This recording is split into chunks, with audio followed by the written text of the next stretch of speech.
कि जिस तरह का वहशियाना अंदाज अपनाया रियासत इसराइल ने और अल एलानिया जेनोसाइड का आगाज़ किया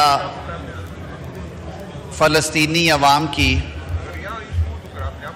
ख़ास तौर पे गज़ा की पट्टी में, और उन्होंने जो हमारी मॉडर्न हिस्ट्री है आलमी जंगों के बाद मॉडर्न हिस्ट्री में एक नई तारीख़ रकम की है इस जुल्म और बर्बरियत की, कि जो कंसेंसस के साथ कम से कम जो फिगर्स आ रहे थे उनके मुताबिक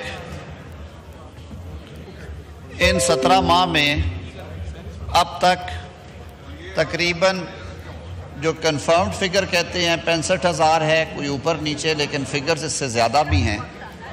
बेगुनाह जो फ़लस्तीनी हैं जिनमें बच्चे, ख़वातीन और सारे सिविलियंस शामिल हैं, वो इस जंग के लुक़्मा-ए अजल बने। अगर इजाज़त हो तो बड़े संजीदा टॉपिक पे बात कर रहे हैं,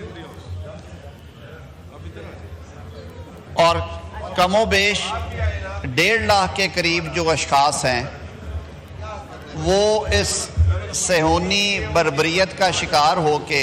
जी आज़म साहब एक सेकंड, डॉक्टर साहब ये बड़ा एक इम्पॉर्टेंट इशू डिस्कस हो रहा है, काइंडली तशरीफ रख के बात करें। House should be in order, it's a serious issue. जी आज़म साहब। जी पटेल साहब ये नोट कीजिए। तो जनाब स्पीकर, जैसे मैंने अर्ज़ किया कि जहाँ पे हज़ारों लोग जिनकी जो कम अज़ कम तादाद है जिस पे कंसेंसस है वो 65,000 शहादतें, 1,30,000 के करीब जो लोग हैं वो सीरियसली इंजर्ड हुए इस कॉन्फ्लिक्ट में, और मोहतात अंदाजे के मुताबिक 15,000 के करीब वो लोग हैं जिनकी वेयर अबाउट्स जो है वो नहीं मिल सके, क्योंकि जिस बर्बरियत के साथ इस्राइली रियासत ने गज़ा पे बमबारी की और जिस कदर खौफनाक बारूद इस्तेमाल किया गया वहाँ पे, और हस्ती बस्ती आबादी को, इमारतों को मलबे का ढेर, बल्कि यूँ कह लीजिए कि उन्हें ज़मीन बोस कर दिया गया, तो 15,000 के करीब लोगों के बारे में ये भी एस्टिमेशन है कि उनके रिमेन्स नहीं मिले हमें मलबे से। जनाब स्पीकर, इस वहशियाना इक़दाम के ख़िलाफ़ दुनिया भर की जो अक़वाम हैं उन्होंने आवाज़ उठाई, लेकिन कुछ अक़वाम ऐसी भी रही जिन्होंने बावजूद बैनुल-अक़वामी सियासत के इंसानी हकूक़ की इस खुली खिलाफ वर्जी को कंडेम करने की बजाय इस पर खामोश रहना ज़्यादा बेहतर समझा। तारीख़ में ऐसे लोगों के नाम भी लिखे जाएंगे। इस्लामिक वर्ल्ड में दूसरे कॉन्टिनेंट्स में, चाहे वो यूरोप हो, अमेरिका हो, ऑस्ट्रेलिया हो, बशमूल एशिया के, इस पे भरपूर आवाज़ उठाई गई, सरकारी सतह पे भी, गैर सरकारी सतह पे भी। मैं बिलखसूस जिक्र करना चाहूँगा साउथ अफ्रीकन गवर्नमेंट का, जिन्होंने इस मामले को इंटरनेशनल कोर्ट ऑफ जस्टिस में ले जाने का फ़ैसला किया और फिर उन्होंने वहाँ पे प्रोसीडिंग्स की। हुकूमत पाकिस्तान मसला फ़लस्तीन पे रोज़े अव्वल से अपना एक व्यू पॉइंट रखती है, और हम आज भी समझते हैं कि दुनिया भर में जहाँ जहाँ पे लोग अपने हक़ खुद इरादियत के लिए जद्दोजहद में मसरूफ़ हैं, उनकी आवाज़ डायलॉग से तो आप रोक सकते हैं, रिज़ॉल्व कर सकते हैं, लेकिन बारूद से उनकी आवाज़ जो है उसे ना दबाया जाए, वो चाहे फ़लस्तीन हो, चाहे वो कश्मीर हो। और इन ख़ित्तों के अवाम के हकूक़ को सामने रखते हुए जो उनकी तकदीर का फ़ैसला है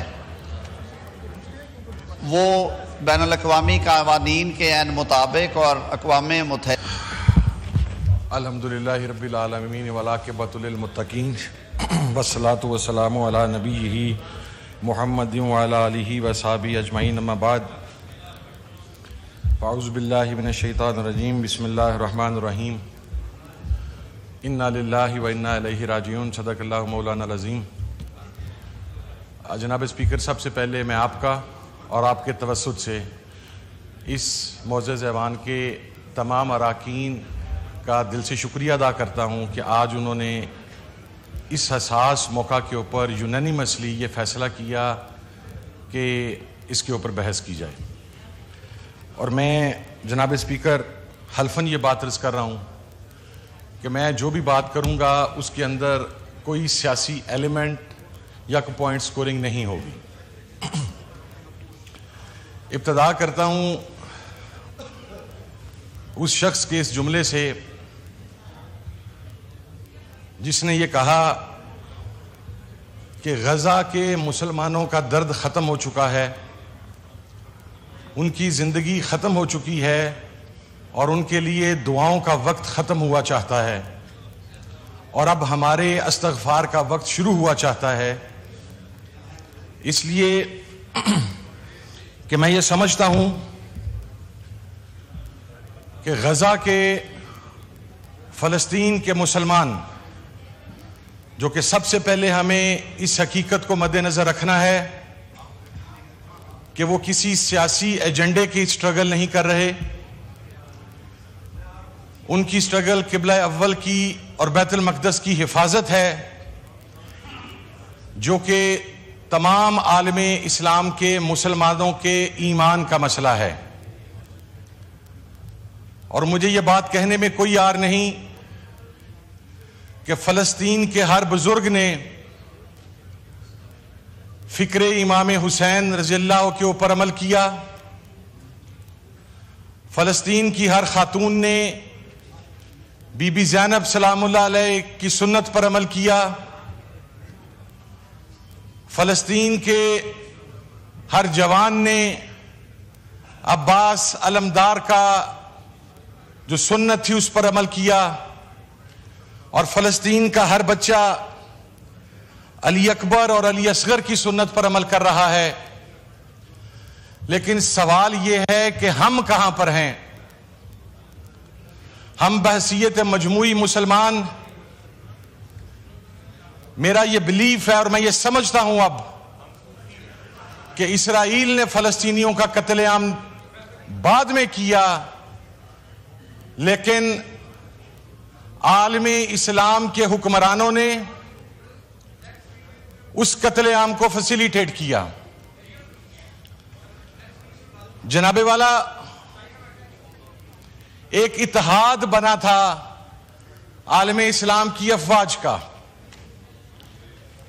उसके सरबराह हमारे पाकिस्तान के साबिक आर्मी चीफ राहील शरीफ साहब थे।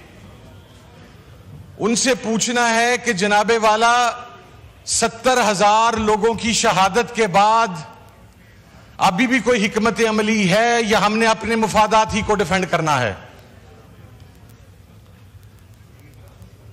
80 लाख इसराइली और 60 लाख कमोबेश आलमे इस्लाम की अफवाज, हम लोगों के लिए डूब मरने का मुकाम है सर। मैं बसीयत मजमूई खुद अपने आप को उसमें शरीक करके यह बात कर रहा हूं कि सर, जब वो तस्वीर देख रहे हैं, जब वो वीडियोस देख रहे हैं, जब वहां से आने वाले इमेजेस देख रहे हैं, तो वो बर्दाश्त नहीं होते मुसलमान होने की नाते से। और जो उम्मत का कॉन्सेप्ट है, ये तो अल्लाह के नबी सल्लल्लाहु अलैहि वसल्लम ने खातमुन नबीयीन ने दिया। लेकिन आज हम कहां हैं सर? आज पूरा आलमे इस्लाम कहां है सर? आज हम तो हमेशा ये समझते रहे, और होना भी ऐसा चाहिए था, कि हमारी तमाम इस्लामी ममालिक के अफवाज के जो सपा सलार हैं, वो तो हजरत खालिद बिन वलीद के जानशीन बनते, वो हजरत उमर फारूक के जानशीन बनते, वो हजरत इमाम हुसैन रिजवानुल्लाह ताला अलैहि मजमईन के जानशीन बनते, वो सलाहुद्दीन अय्यूबी के जानशीन बनते। लेकिन अफसोस कि हम खामोश हैं सर। अक्टूबर 2023 से शुरू होने वाला मैसेकर, ये तो होलोकास्ट को पीटते हैं सर। ये होलोकास्ट से 10 टाइम्स बड़ा मैसेकर और जेनोसाइड है सर। और मैं समझता हूं और मेरा बिलीफ है और हम सबका बिलीफ है यहां पर बैठे हुए हर शख्स का कि ये जिंदगी के चंद सांस हैं सर,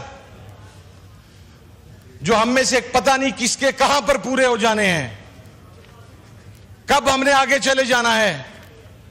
हम अगले जहान में जाकर अल्लाह रब्बुल इज्जत को क्या मुंह दिखाएंगे सर? क्या हमसे इस कत्लेआम का नहीं पूछा जाएगा?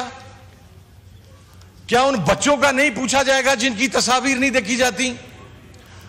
और वो अल्फाज एक बुजुर्ग के, मैं वो अल्फाज सुन के कांप गया जब उसके 4 बच्चे सर शहीद हुए जो 4 से 9 साल के दरमियान थे।